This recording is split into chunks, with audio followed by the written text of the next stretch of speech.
¿Cómo debe entenderse bíblicamente el matrimonio? ¿Es un contrato legal? ¿Es una unión espiritual? ¿Es una unión emocional, moral, sexual? ¿Cuándo comienza realmente un matrimonio delante de los ojos de Dios? La Biblia presenta el matrimonio como un pacto de compañía. Eso quiere decir que el matrimonio no es un negocio en el sentido de que yo hago un contrato con alguien donde yo voy a cumplir mi parte si tú cumples la tuya.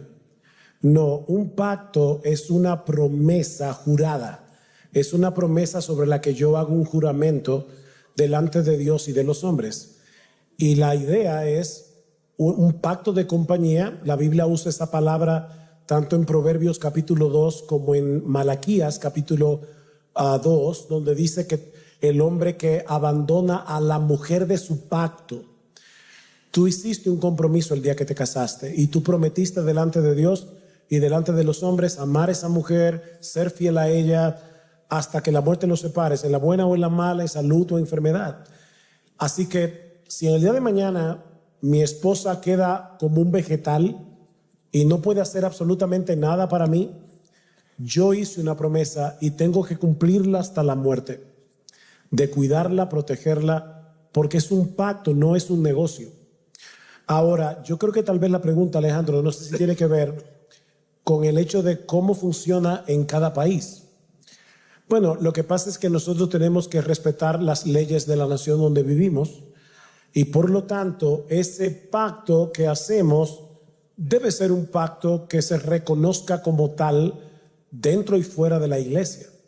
Pastor Rubén. Bueno, ya que me han dado el micro, pues diré algo.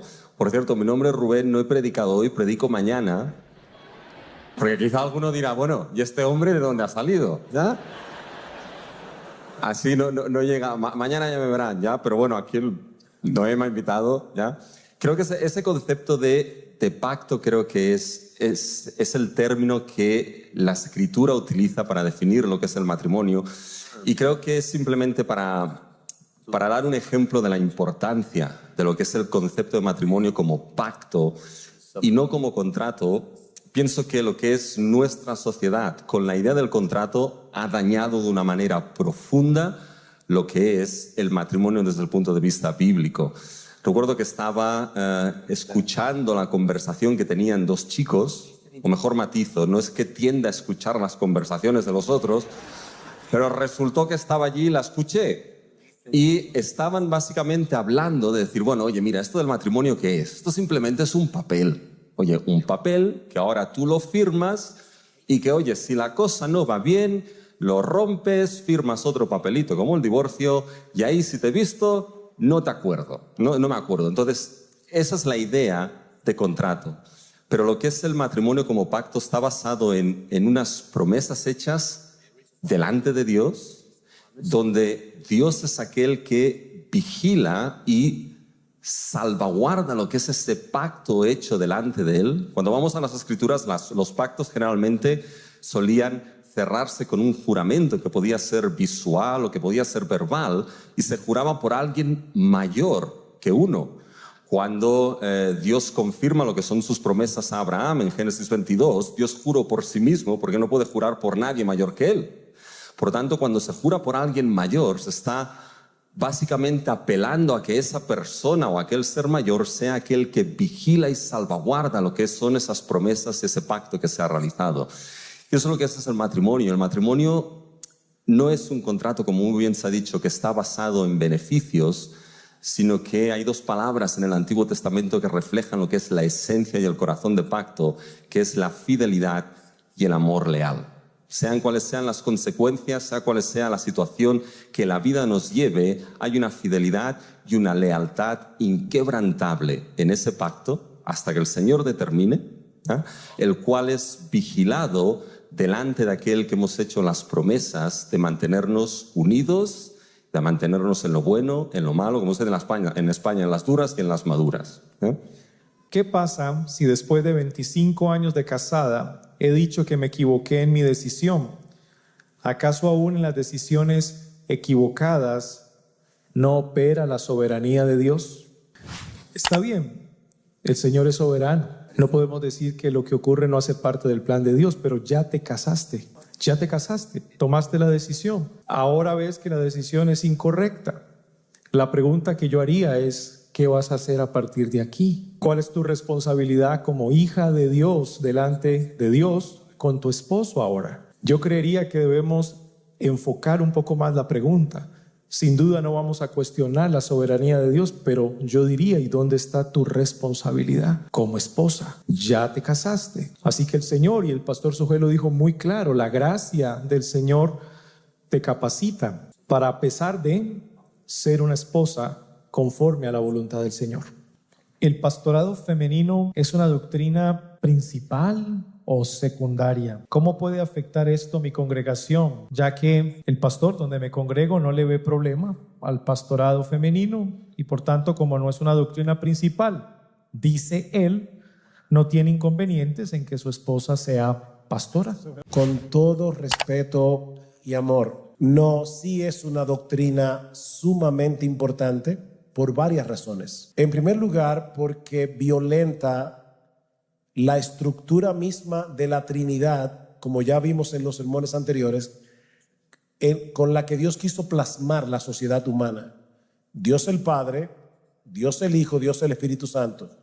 El Hijo se somete al Padre hasta el hecho de morir en una cruz. El Espíritu Santo es enviado por el Padre y por el Hijo. Y sin embargo, los tres son Dios, ninguno es más Dios que los otros dos. Así que esa iglesia pastoreada por una mujer está violentando ese principio. Pero por otro lado, hay un libro que lamentablemente creo que no está traducido al español, lo escribió Wayne Grudem, donde él demuestra que el feminismo evangélico es el camino hacia el liberalismo teológico. ¿Por qué? Por una razón muy simple. Para tú justificar que haya pastora en una iglesia, vas a tener necesariamente que torcer algunos textos bíblicos. Y cuando tú comienzas el camino de torcer textos bíblicos, vas a terminar torciendo doctrinas que son cardinales de las Escrituras. Así que el pastorado femenino es algo lo suficientemente serio como para que abordemos este tema desde un punto de vista absolutamente bíblico y no meramente cultural. Pablo dice claramente, yo no le permito a la mujer ni enseñar ni ejercer dominio en la iglesia. ¿Y qué es lo que hacen los pastores? Los pastores enseñan y ejercen dominio. Cristo llamó a 12 apóstoles, él no tuvo apóstolas, eran apóstoles, eran hombres. Si vas al Nuevo Testamento no te vas a encontrar ninguna mujer que sea pastora. Y no, Priscila no era pastora, era la esposa de Aquila, simplemente. Así que hermanos, si este tema es lo suficientemente serio y las implicaciones que tiene son lo suficientemente serias como para no tomar este tema a la ligera. Y yo sé que lo que voy a decir ahora no me va a ganar amigos, pero una iglesia que tenga pastora no tiene pastor. Es una iglesia sin pastor, porque la Biblia, Dios no reconoce a esa pastora, no la reconoce como un líder de la iglesia, y por lo tanto una iglesia con pastora es una iglesia sin pastor. Es válido que un pastor case a una pareja donde uno de los dos está divorciado. Si la palabra dice, si te divorcias, no te vuelvas a casar. ¿Ustedes están de acuerdo que la gracia de Dios puede alcanzar hasta el punto de anular el primer matrimonio? So I think Dr. Lilbeck did a great job yesterday explaining the biblical and confessional view of divorce and remarriage. Yo creo que el doctor Lilbach hizo un gran trabajo ayer explicándonos la perspectiva confesional acerca del divorcio y el recasamiento. That divorce is always due to sin. De que el divorcio siempre se debe al pecado. Someone broke the covenant. Alguien quebrantó el pacto. But if your spouse broke the covenant through adultery or abandonment, y si tu cónyuge quebrantó el pacto a través del adulterio o el abandono, then the clear teaching of Scripture, in my opinion, is that you are free from that marriage and free to remarry. Entonces, en mi opinión, la enseñanza clara de la Escritura, otra vez, si tu cónyuge quebrantó ese pacto a través del adulterio y del abandono, tú entonces eres libre para volver a casarte. So many remarriages are sinful because one or both of the parties are not eligible to remarry. Entonces, algunos recasamientos sí son pecaminosos porque algunos de los cónyuges en realidad no califican para un recasamiento según la Escritura. But I'll take a specific example.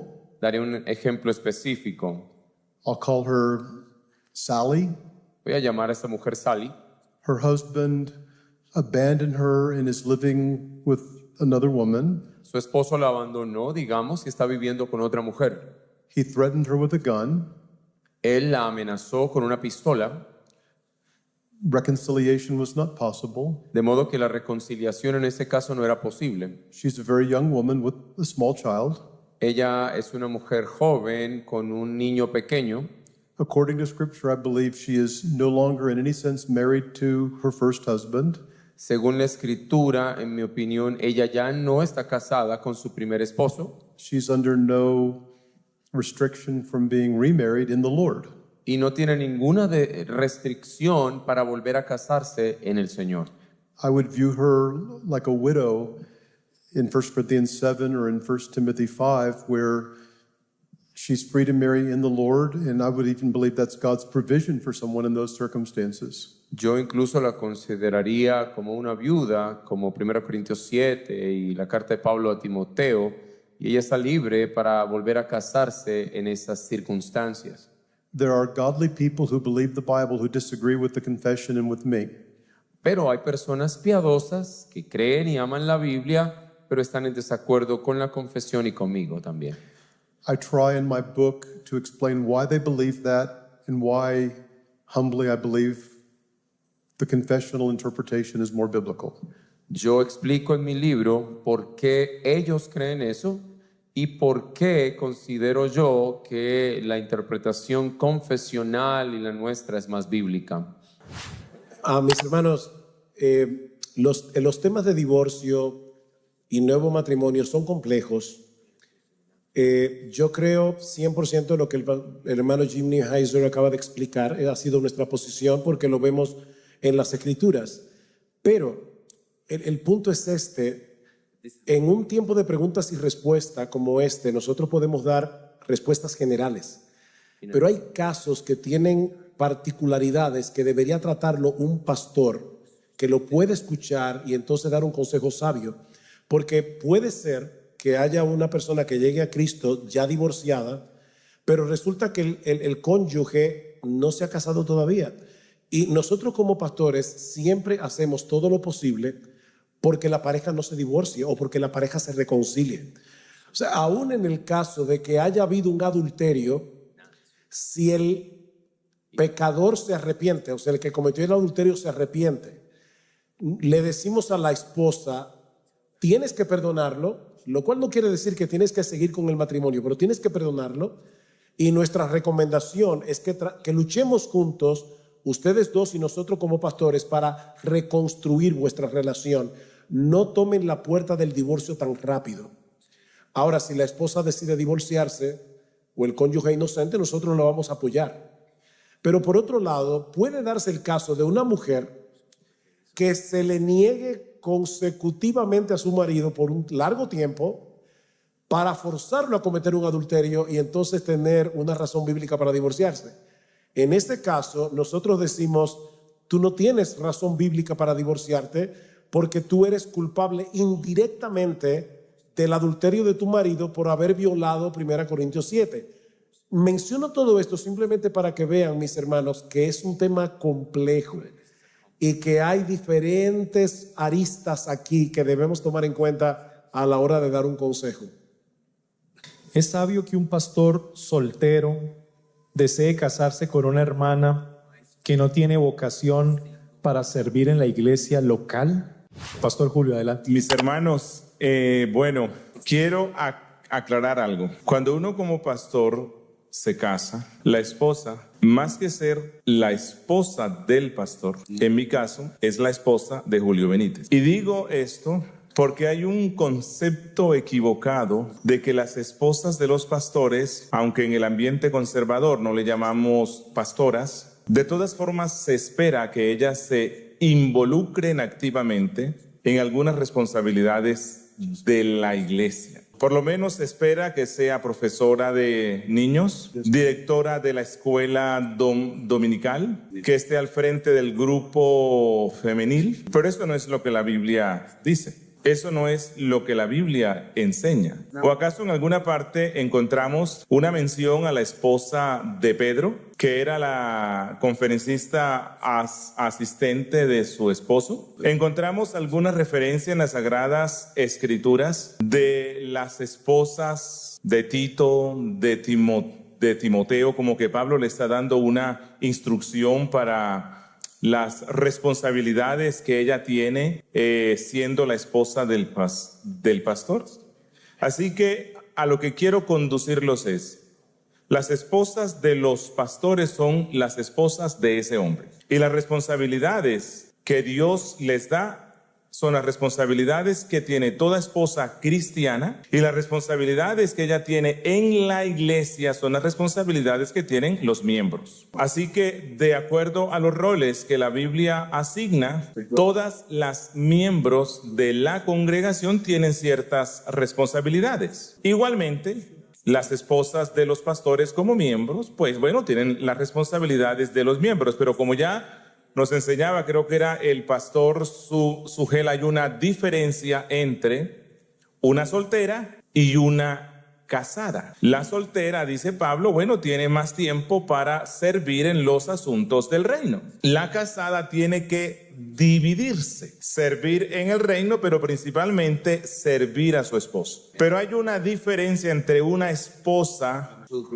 sin hijos y una con hijos. Así que puede que haya una esposa de un pastor que no tiene hijos, entonces a lo mejor tendrá algo más de tiempo para algún servicio en la congregación.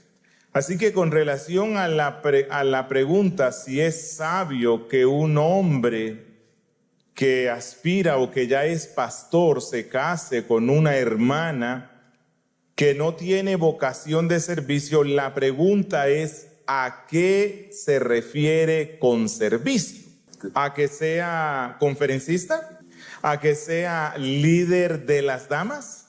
Eso no lo pide las Sagradas Escrituras en ninguna parte. Pero si se refiere a que es una mujer centrada en sí misma, que no le importa nada de lo que pase en la congregación, bueno, esa no es la mujer ideal. No hablo más.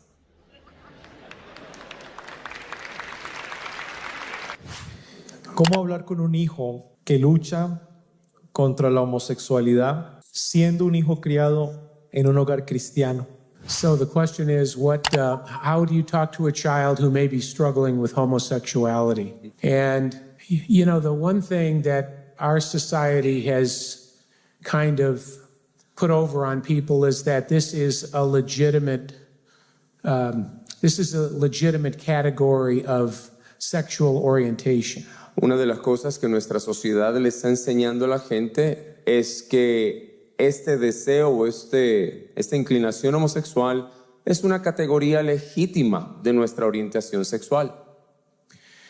And because of that, and especially in some of the school systems, it is taught that this is an acceptable lifestyle and that children should be free to choose this type of life. Debido a eso, pues se acepta libremente, incluso se enseña en las escuelas de que esta es una elección aceptable, que este jovencito o jovencita es libre de elegir su orientación sexual.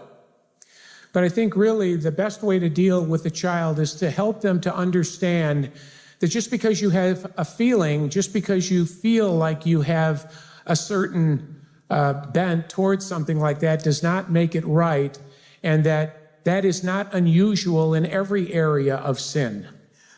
Pero una de las maneras en que podemos ayudar a esta persona, a este joven, es decirle que no simplemente porque tenga un sentimiento o una inclinación hacia cierto pecado, eso no lo hace correcto, y que este tipo de sentimientos e inclinaciones hacia distintos pecados no es algo inusual, eso ocurre en otras esferas del pecado. There are many things that we may feel like doing, but we know, according to Scripture, that they're wrong. Porque hay muchas cosas que nosotros sentimos el deseo de hacer, eso no las hace buenas, la Escritura dice que son malas. So, for example, if I said, I feel like stealing your wallet, so therefore I must be a thief. Entonces, si yo digo, por ejemplo, yo estoy sintiendo como ganas de robarte tu cartera, entonces significa que soy ladrón por naturaleza.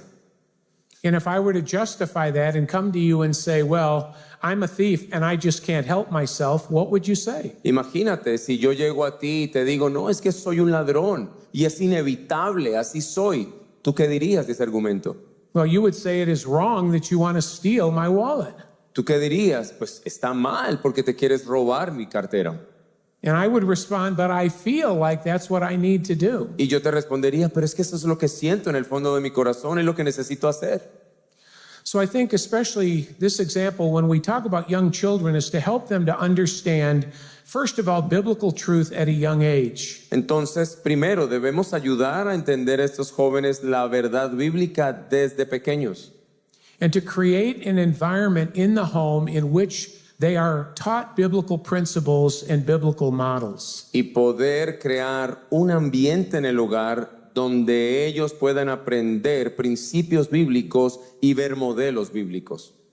We know that with children, that maturation process takes time. It is not something that children grasp immediately. Sabemos que el proceso de madurez de un hijo toma tiempo, eso no se da de manera inmediata. But as parents, you have the responsibility as well to set parameters with your children and to help them to understand that this is not something that would be pleasing to God and it is not acceptable. Sin embargo, ustedes como padres, nosotros como padres, debemos establecer parámetros claros para que ellos sepan que estas conductas no agradan a Dios. And in a loving way, you can take them to the scriptures and teach them those verses, for example, in Romans chapter 1 and other places that talk about the dangers of homosexuality and why that's sinful. Y obviamente en una disposición y actitud amorosa, poderles mostrar con la Biblia pasajes que hablen acerca de los peligros y de la pecaminosidad de estas conductas homosexuales, como por ejemplo Romanos capítulo 1 y otros pasajes. And to the degree that your children are able to understand, explain to them why you are teaching what you're teaching and why the Bible says what it says. Enseñarles de manera que ellos puedan entender el por qué la Biblia dice lo que dice y por qué ustedes están enseñándoles estas cosas. You know, this is important because many parents will just go to their children and say, no, that's wrong, and leave it at that. Esto es importante porque muchos padres lo único que harán es acercarse a sus hijos y decirles, eso está mal, y es todo. And that sometimes can leave a child confused and really wondering why there is a no to their questions. Y eso es equivocado porque puede dejar a este niño, a este joven, confundido, preguntándose por qué simplemente hay un no. And I think in this day and age, as parents, you have to pay close attention to what your children are reading and what they are seeing and what they are taking in. Por otro lado, en esta época como padres debemos estar muy pendientes de lo que nuestros hijos están leyendo, lo que están viendo y aquellas cosas que están aprendiendo. Because we live in a society that is increasingly sexual promiscuous, and we know that our children are bombarded with all kinds of sinful and perverted ideas on a regular basis. Que vivimos en una sociedad inmoral, sexualizada, donde nuestros hijos están siendo bombardeados constantemente con todo este tipo de contenido. So again, teach biblical principles and be on your knees in prayer. Así que de nuevo, enseñen principios bíblicos y estén orando de rodillas constantemente. Si el pecado original trajo consecuencias, ¿por qué cuando Jesús murió en la cruz y pagó por ese pecado original, no se quitaron los castigos a la humanidad de tener maldad en el corazón o la naturaleza pecaminosa? Es que Cristo no fue castigado por el pecado original de toda la humanidad. Cristo fue castigado por el pecado de su pueblo. Efesios 5 otra vez dice: maridos, amad a vuestras mujeres, así como Cristo amó a la iglesia y se entregó a sí mismo por ella. Pero aún en el caso nuestro, que somos redimidos, estamos viviendo en un mundo caído, todavía el pecado mora en nuestro corazón y mora a nuestro alrededor, y Cristo tampoco le promete a los cristianos que van a ser librados de las penalidades y sufrimientos de vivir en un mundo caído. Todo lo contrario, Cristo dijo: en el mundo tendréis aflicción, pero confiad, yo he vencido al mundo. Así que en ninguna parte de la Biblia se habla de que ya porque Cristo murió en la cruz del Calvario debió haberse eliminado todo sufrimiento. De hecho, algunos interpretan mal Isaías 53 cuando dice que Él llevó nuestros dolores, y dicen: los cristianos no se pueden enfermar. Lo que pasa es que si tú interpretas ese texto como dolores físicos, también deberías poder darte un martillazo clavando un clavo y tampoco debería dolerte. Y eso es absurdo. En los evangelios se explica claramente en qué sentido Cristo llevó nuestras enfermedades y sufrió nuestros dolores. No está hablando allí para nada de que Cristo nos va a redimir de todo tipo de sufrimiento. Mientras vivamos en este mundo caído, vamos a tener que enfrentar las consecuencias del pecado, nuestros pecados y los pecados a nuestro alrededor. Y bueno, después, como hablando que era más teológico y así, lo que hay una tensión en la escritura que es lo que se llama de ya, pero todavía no. Es decir, el sacrificio de Cristo es un sacrificio perfecto, es el sacrificio perfecto para perdonar definitivamente los pecados de su pueblo y asegurar para siempre la salvación de los suyos. Y eso es una realidad que el cristiano ya goza. Estamos muertos al pecado, ya tenemos vida eterna, pero en esa tensión está el ya, pero todavía no. Es decir, no hay esa consumación última, que esto será cuando Cristo venga. En aquel momento, cuando Cristo venga y los nuevos cielos y la nueva tierra sean una realidad, ahí sí, entonces será cuando ya no habrá más llanto, más muerte, más dolor. Pero el creyente vive en lo que se llama esta escatología inaugurada, es decir, esos tiempos últimos que ya se han inaugurado, pero todavía no se han consumado. Así que estamos en este mundo, pero no somos de este mundo, vivimos en esta tensión todavía. En la actualidad, cuando una mujer cristiana junto a sus hijos pequeños dependen de su esposo, que es el padre, ¿qué debe hacer ella en caso de quedar viuda? ¿Debe la iglesia involucrarse? This is so specifically addressed in Scripture. Esto se aborda de manera específica en la Escritura. Paul encourages younger widows to remarry. De hecho, Pablo anima a las jóvenes viudas a volver a casarse.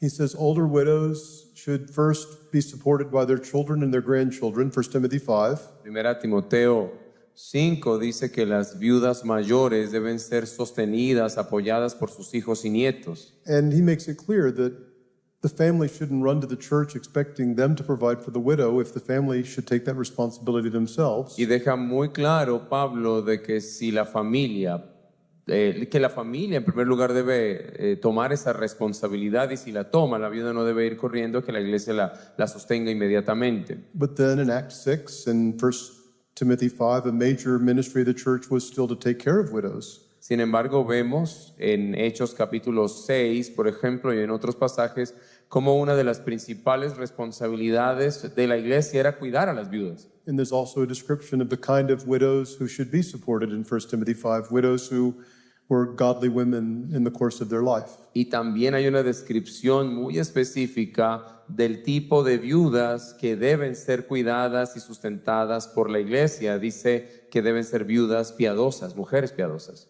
Una última pregunta. Como padres tenemos el reto de guiar a nuestros hijos en la palabra de Dios. Mi pregunta es, ¿hasta qué punto debemos exigirles a nuestros hijos estar en el devocional familiar? sin llegar al punto de que se vean obligados, y más cuando tienen 18 años. A big aspect of even the previous question is this child a believer? And you have different expectations. Like even if you have a child who doesn't want to go to devotions and they may have same-sex attraction or whatever, as Rosario Butterfield made it clear, what they need is the gospel, not a changed lifestyle.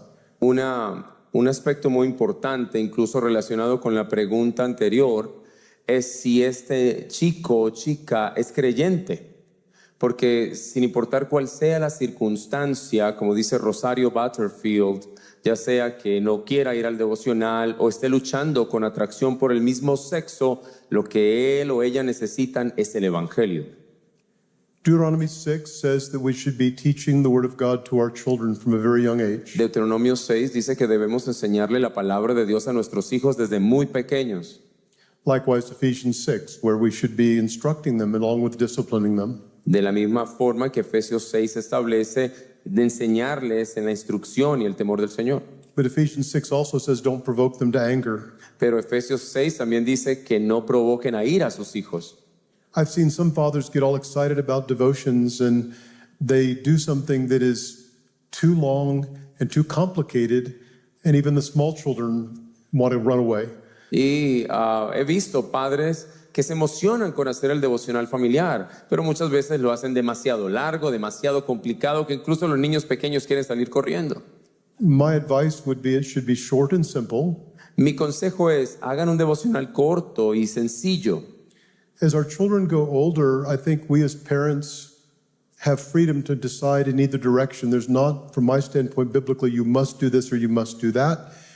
And it depends upon the child and the parent. Yo creo que hay libertad para que los padres puedan tomar la decisión en cuanto a cómo manejan la situación. No creo que, en mi opinión, no creo que haya una dirección de que tienes que hacer esto, tienes que hacer lo otro, y depende de las circunstancias.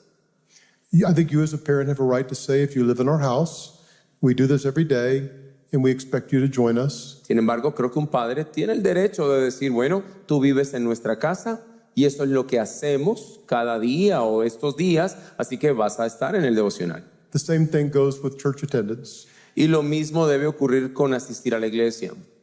But some parents may conclude, let's say you have a 21-year-old living at home, Sin embargo, algunos padres pueden concluir lo siguiente, digamos que tienen un hijo de 21 años viviendo en casa. they're following the rules of the home, Están siguiendo las reglas del hogar. they're not drunk and immoral, No viven en inmoralidad ni borrachera, they work hard, trabajan duro, but they're not converted. pero no son convertidos.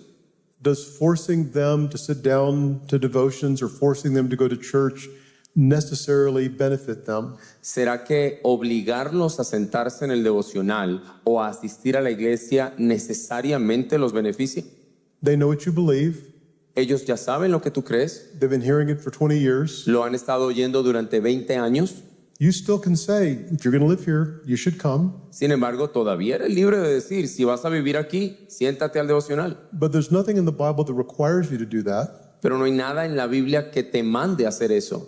And you may decide as a parent to say, after a certain age, we would like for you to come, but we're not going to obligate you to come. And I can't see anything in the Bible that would say we're not allowed to make that choice. And it would depend on a lot of the particulars about the child. Sí, y creo que hay padres que pueden decidir hablar con amabilidad y decir, mira, nos encantaría que nos acompañaras en el devocional, no te vamos a obligar, pero otra vez, todo depende de los particulares y de las circunstancias que rodeen a ese hijo o hija. A quick question that comes to my mind in this context is, Llega a mi mente una pregunta rápida en este contexto. what is the relevance of the great parable of the prodigal son? ¿Cuál es la relevancia de la parábola del hijo pródigo aquí? What was interesting about the father of the prodigal son, he realized his son was too old to compel him to continue in the household worship. Algo importante que notamos es que el padre del hijo pródigo se dio cuenta de que él era ya lo suficientemente adulto como para que lo obligaran a quedarse. And he even acquiesced to the very daring, disrespectful request, I want my inheritance now.